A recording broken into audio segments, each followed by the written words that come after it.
we need to talk about the way that the world has convinced us to compare ourselves to ladies half our age. And then we're confused when they stay slim eating oatmeal with fruit and maple syrup in it. And if we eat the exact same bowl, it causes us to bloat and to gain weight. Now, the world wants us to believe that it's our age and menopausal status that's the reason for our weight. They want us to basically blame factors we cannot control. Now, I'm sure you've all had one of these. It's a food journal. Like today we use our phones. I use my phone today, but I used to use this all the time. I found it in a box yesterday. And well, as I read through this, and I'm looking at all the things that I was doing absolutely right, exactly how I was told to do it. When I read this today, it breaks my heart because every single clue was here in this book the whole time. I want you to stop blaming your age because youth is not a shield. It's a delay. Those younger ladies who can still put honey and fruit on their oatmeal and stay thin, they aren't healthier than we were at that age. They're just earlier in the process. Every time she eats fruit and oatmeal, she's spiking her insulin just the same way that you and I are. She's creating inflammation just the same way that you and I are. The difference is that her body is simply less insulin resistant than ours is right now because she's earlier in the process, right? She hasn't created all that problem yet.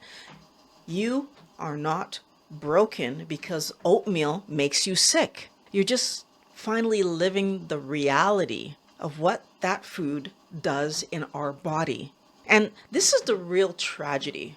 Can I point that out?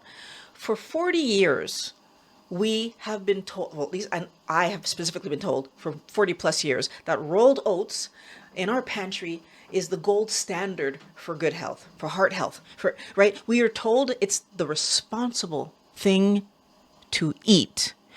But if it's so healthy, why does it leave you starving an hour later? Why does the heart healthy choice trigger the exact same insulin spike as dessert? We need to look at the chemistry, not the marketing. We need to expose why oatmeal is not fuel. It's just wet sugar. And more importantly, you need to know why the fiber in that bowl isn't protecting you the way that it promised it would. Please subscribe. So let's look at what's actually happening like in your body, in your blood. And when we look at that blood work, the first thing we realize is that the safety net that they promised you, it's not there. They're basically leaning on the fact that the fiber needs to be broken down before the body can use the carbohydrates. And so this fiber in our food is supposed to have this amazing ability to protect us from the extremely large amount of sugar that we're eating that our body doesn't need. And I want to make sure I say that. Your body doesn't need any sugar because it makes all the sugar that you need. Biologically, we know this. This is known information. Now, I want us to think about something. This slow release carbohydrate that they told us to eat, that's going to take so long to get into our system, and therefore no problem for our body whatsoever. If it's so good for us, so filling, so slow release, why is it that we are hungry like within 2 hours of eating oatmeal? Like by 10:30, if you had breakfast at 8, by 10, you are looking for something to eat, and you're in no way okay not eating something before lunch. I mean, honestly, November 12th, breakfast, oatmeal at 7:30, and I had some fruit too, because I was trying to be good. And then if I look further down 10:15, I'm so hungry. I was actually trying to write down what was going on with me because I thought if I just wrote the stuff down, I could find the patterns in what was happening. Why was I just not able to do it?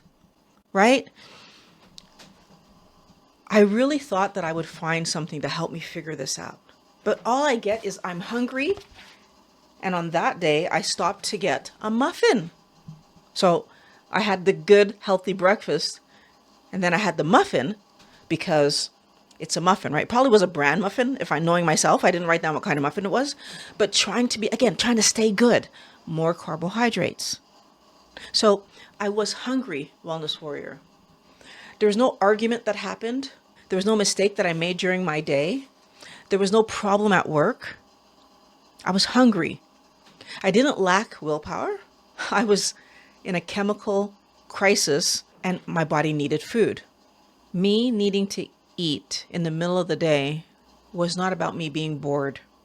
It's one of the reasons, that emotional eating, right? We can be bored. We can be mad at somebody. It's not what was going on. I wasn't emotionally eating. I was actually hungry. My body was asking me for stuff. Now, if I take this fact that I went and ate something and do what everybody does, I don't have willpower. What's wrong with me? Why is it that they can make it that far? Again, their insulin resistance is not as bad as mine, right? And this started happening when I was in my late 20s. Because why? Because by that point I was already highly insulin resistant. So it's not strictly age either. The foods we eat determine how quickly we become insulin resistant. So I wasn't undisciplined because I needed a snack 2 hours after breakfast. I wasn't weak because I needed a snack 2 hours after breakfast. I was reacting to the chemical crash that happened in my body, which is what happens, right? You eat carbohydrates, insulin rises, your body grabs that sugar, puts it in storage. Now you're low in sugar, right? So your body's saying, hey, can you go get some food? But what do?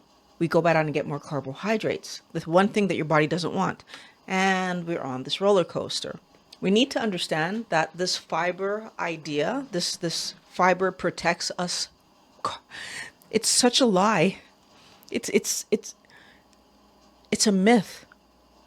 Because the pancreas is going to react to the volume of carbohydrate that comes in, not just the speed that it comes in. The amount of glucose in a bowl of oatmeal is like a tsunami to the body.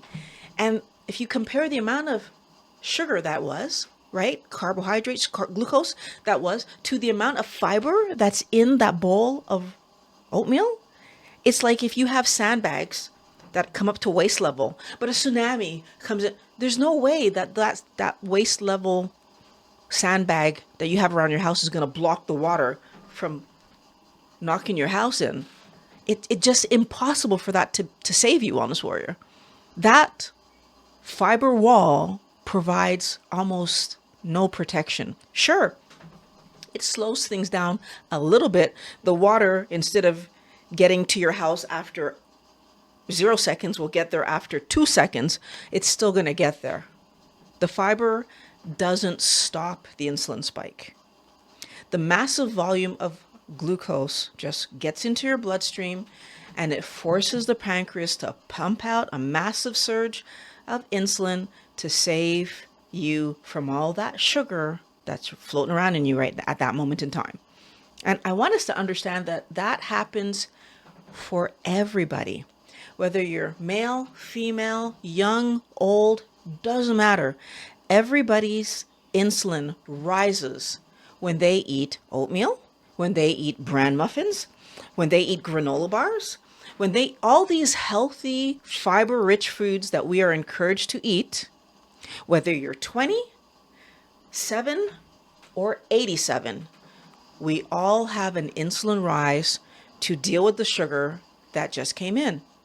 So how is it that the youngin', those 7-year-olds up to like 20 whatevers, how is it that they stay slim and they seem okay? So let's be careful. Do they all stay slim? Clearly not. We've seen overweight 20-year-olds. We've seen overweight 7-year-olds. As a matter of fact, I've met obese in both categories. Is it their decision to be obese? No.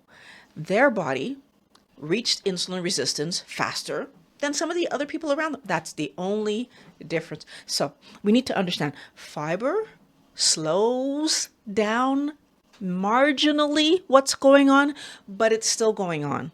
The progression is still happening, whether it's happening really fast, like for that 7-year-old who's overweight, or really slowly, like if you only become overweight like I did in my 30s, in my late 30s. It still happened. And I want to make sure I'm clear about this. When insulin rises, what that means is that your body is no longer prioritizing using fat in your body. It is prioritizing putting fat into storage. So the direction of fat from fat cells is to enter. So fat is not allowed back out. It's one way, it's going in. And that is super important for us to understand, because most of us are watching videos like mine because you're trying to lose weight. You're trying to get healthy. And so if you keep spiking your insulin and then it's crashing and it's spiking and it's crashing, which is what's happening. So your blood sugar is going up and down, and your insulin is following it up and down, up and down. Well, actually backwards. Your blood sugar is going up and then your insulin is causing it to come down, and your blood sugar, then you eat something else and your blood sugar goes up, and right? That's what's happening. That drop is what triggers us to go out and get more food, because it didn't just drop back to baseline. Oftentimes it's dropping a little bit too low, and we now are compelled to go get something to eat. You don't have a choice. You're not doing this just because you want it. You're doing it because your body is saying, right now, get something before I fall down. You're basically crashing because the healthiest thing you could possibly eat that they told you to eat was not the healthiest thing you could possibly eat. It was the thing that was going to cause you to chase food from the moment that you woke up in the morning. Now, what I want you to do, because I don't want you to just take my word for it. You can verify the information I'm giving you right now with your doctor. Right? If you were to ask your doctor a very simple question, something like, if I need to lower my blood sugar, why are you telling me to eat a bowl of food that turns into sugar, like the oatmeal, for example, or the granola bars, for example? If you ask your doctor that question, very likely they're going to talk about fiber. But ask them, like, wouldn't it be better for me to just not eat that for breakfast at all? Wouldn't it be better to eat something that didn't have sugar in it? I want you to really push the envelope with your doctor, ask a few questions and see what they say. Because I think that if you ask that question, sure, they're going to say, okay, but what else are you going to eat? I think, and that's the default. And that's the problem, because they know it's causing your sugar to rise. And they're not giving you an alternative that makes sense. That sugar spike is dangerous enough on its own. But the tragedy here is that by eating it for breakfast, you're creating a chemical conflict that they didn't tell you about. And I didn't know about this until actually very recently. This is a timing issue. In order to wake up in the morning, our body raises cortisol. It's a hormone. Everybody has it in their body. We often talk about cortisol as the stress hormone. But in fact, cortisol is a hormone that does a lot of great things, including wake us up in the morning. High cortisol is designed to mobilize your stored energy, so the fat energy on your body, into your bloodstream so that it can be used and you can go about your day. And well, back in the old days, it would be go out about your day and go catch an animal to eat, right? But we don't have to do that today, but we use it for anything we're going to get up in the morning and do. Take care of the kids, go to work, whatever we need to do. So this is your body's natural fat burning mode, first thing in the morning. Now, the problem is, when you eat that bowl of rolled oats, that oatmeal, first thing in the morning, well, what you've done is you've spiked insulin, which closes the doors on your fat stores, right? Like it's, nope, nothing can come out. Everything has to go in. Sugar just came in. We got to put things. So do we see the problem here? Insulin, the storage hormone, is going to tell cortisol to stop it.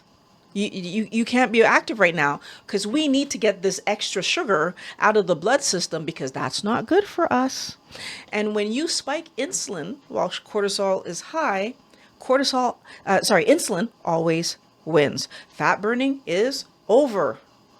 So the result is that instead of burning fat every morning like you could be, you eat some oatmeal or some bran muffins or some cereal or some granola bars or some fruit, some lovely bananas or whatever, and you lose the most potent metabolic potential of your entire day. And it's not even 9 o'clock yet, right? Your body woke up ready to burn fat and you shut it down by eating the high carb, low calorie breakfast that they tell us to eat. So they're telling us that we need a hearty breakfast to have energy, to fuel our day. But the reality is that the energy that they promised is actually a sugar spike followed by a massive crash, which then forces you to want to eat some more, which follows another crash, which then makes you tired and you feel like you should take a nap and your brain is foggy. And can I just tell you that when I was younger, like before I found keto, actually, it's not even, I can't even say younger, like you're talking just 8 years ago, I would take naps in the afternoon if I didn't have something to do. Like if I didn't have active work that I was working on, I would be sleeping. It's like I couldn't keep my eyes open. I never could understand why. Let me go back here again. I used to write the same thing almost every day. And the pattern is so clear. Like if I look, it's 11 o'clock, right? And I had a granola bar or some kind of snack, right? And then, and sometimes if I wasn't doing so good, I would have a chocolate bar, right? At 11 o'clock. And then 1 p.m. I'd have lunch. So that could have been pasta, or it could be salad, or it could be a sandwich of some kind. Again, trying to keep those calories low. And always, I'm tired is what it says. Now, I didn't always take a nap, to be fair. But like if I didn't have work to work on, so this was especially true when I started working for myself, and I would have like 2-3 hours between clients. If I didn't have something to work on, or go out for a walk, I was sleeping. And I didn't go out for a walk often. I honestly just thought I was overworked. I thought I was putting in so much hard work that I must be. The oatmeal didn't just ruin my morning. It set the trap for the entire day, because the crash at 10:30 led to carbs in the before noon. Then I had my carby lunch because I got to keep those calories low. The roller coaster lasted all day long, Wellness Warrior. You aren't tired because you're getting older or because of menopause. You're tired because your breakfast is sedating you. You thought you were fueling your body, but in reality, you were chemically sabotaging your natural energy cycle. That every single person normally would do, that your body would just wake up and want to burn some energy so that you could get out there and live your life. And the worst part is that because we start every single day with an insulin spike, the rest of our day, our baseline insulin is elevated for the entire day. This is why you feel like nothing works, right? I remember thinking that, oh my gosh, how come everybody else can do it and I just can't do it? It felt like an uphill battle every single time I tried to do anything. I was working against my very own hormones. And I was doing that from the first bite I would take in the morning. It isn't that my body was refusing to lose weight. It was that I was inadvertently locking myself in fat storage mode every single morning. Because if I didn't have oatmeal, I would have cream of wheat. If I didn't have cream of wheat, I would have some kind of heart healthy cereal with the stamp on the box. I was eating everything wrong in the morning. And this realization brings us to the hardest part of this journey. It's the part where you have to unlearn 20, 40, 60 years of bad habits so you can fix your chemistry. Now that we know the heart healthy gold standard, oatmeal, is the trap, the immediate problem that we're all going to have is, what the heck am I supposed to eat for breakfast? Right? Because I've eaten that same breakfast. So I had eaten it my entire life. Right? I used to have oatmeal and cream of wheat. and cereal. Those are my breakfast choices. Majority of the, and even when I didn't have those things, for example, if I had a special breakfast, it would be pancakes, still carbohydrates. And it wasn't even like I was having pancakes with like sausage or bacon on the side. No, it was pancakes. So it's the cake and the syrup. Like, not even eggs. That's what I used to have for breakfast. I want us to understand that there is a way to do this that's healthier. But you need to see the fact that you're not going to be depriving yourself. If you feel deprived in what you're eating, you're not going to stick to it. So this is not about depriving ourselves. And so as much as we loved eating, I loved eating pancakes. First of all, I loved eating pancakes. But did I really? Because I didn't know at the time when I was loving it that I wasn't in control of what I was eating. I didn't realize that every time I was eating, there was a chase story happening. So can I really say that I loved it? This is a hard one in my head, because now that I know today that I wasn't in control, I understand that I didn't love it. I was compelled to eat it. So my compulsion for pancakes, was through the roof. I need you to see, though, that you're trading the chemical crash that's going to happen. So that metabolic problem that we have, where we eat the thing and then it's locked up and we have to go get more of the thing to eat and it's locked, that thing is going to go away. We need a breakfast that keeps the insulin door completely controlled, right? So the insulin should be in the right spot so that cortisol can be in the right spot and everything can be in the right balance and our body functions properly, which means that fat gets used when it's supposed to and storage is only happening when it's supposed to. And we don't decide that. Our body decides it. So for clarity, when your body decides to shut down fat burning and store the carbohydrates you just ate in fat storage, it is right. Our body decides what the right thing is because our body knows what's healthy for us and our body knows what's not healthy for us. The problem is our body can't control what we put in our mouth, right? So we get to decide what we eat, and then the mechanics of our body gets to decide, oh, did she do a healthy choice today? Yay, we can burn some fat. Or did she do a not healthy choice? Oh gosh, we're storing more sugar, is fat again. That's the decision that we're leaving our body to. So we want to make sure that we're giving our body nutritious things so that it doesn't have as many insulin spikes. And the way that we do that is that we swap the starches and the high sugar fruit over and we prioritize protein and healthy fat. And so where do we find protein and healthy fat? Because they don't cause the tsunamis.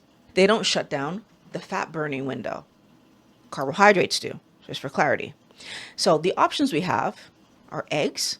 They're the perfect bioavailable protein source, eggs. Not everybody can eat them. Apparently, some people have issues with them. But if you don't have issues with eggs, eat them up. Good for our health. And it's the whole egg, right? We need the yolk too. That's where a lot of the good stuff lives. Leftovers for breakfast, if you have steak, chicken, burger patties, any kind of meat, ham, fish, even poultry, whatever, that's a great breakfast.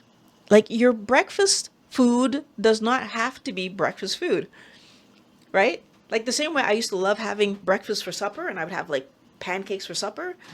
Not healthy, but I used to do it. Well, guess what? You could do the opposite. You could have supper for breakfast. And it's much healthier. And it's much healthier than when we used to have pizza for breakfast. I know I've done that a few times. But that's not the healthy one. The healthy one is your meat, your fish, your poultry, and of course your eggs. You could have full fat yogurt, if you're able to have yogurt. I know some people don't tolerate dairy. Now, there's question marks in my mind of whether or not we don't tolerate these healthy things because, like eggs and dairy, because our body is just in such a chaotic state inside. And maybe after not eating all the plants and vegetation that are harming us, eventually we'll be able to eat the dairy and the eggs. I'm definitely planning at some point to try to have beef again after I've given my body enough time to heal. Like, so at 20 years after 20 years of healing. So I'm 8 years in or almost 8 years in at this point. So I do plan to try some beef in 12 years. But until I get there, until I really just give my body the best chance it possibly can at rebuilding itself safely, I'm going to stick to doing the things that I know work for me. And so for the Greek yogurt, by the way, avoid the zero fat version. It needs to be full fat. The zero fat versions are loaded with sugar to replace the fat because that's the only way that that stuff would taste good. When you do this properly, so you're eating the real food first thing in the morning, when you make that switch, something amazing happens. Like, for example, at 10:30 a.m., you're not chasing like we used to do. It's not happening. The hunger doesn't attack you anymore. Like you're not feeling brain foggy and can't thinky, and you're not shaking, and all that stuff goes away. And you realize that you weren't ever obsessed with food. You weren't weak. What you were doing accidentally was starving yourself because you were taking in these healthy things that your body couldn't use the way that you were told they would use it. And therefore, you struggled. You know, we've been eating the wrong food, and we don't lack discipline. We don't. For the first time in decades, if you do this right, you'll be back in control, back in the driving seat, right? Taking your body where you want to take it. And I mean, as you can see, I took my body to the healthy place. Oh, by the way, new t-shirts, if you want to check the link below. But I took my body to the healthy place, Wellness Warrior. I allowed myself to see that rolled oats are not the gold standard. They're not. And if you go to your pantry and you look at that box of rolled oats, if you still have one in your pantry, I don't have one, so I can't show you. Read the label. Like now with this new idea that I've given you, read the look at how much carbohydrate is in a serving versus the protein and the fat. Look at it. And a lot of people make rolled oats, so make oatmeal with water. You're not even getting the fat from the milk. Look at the information. It isn't heart healthy. It's a glucose spike that is keeping you sick and overweight. You don't need more willpower. You just need to stop eating the lie.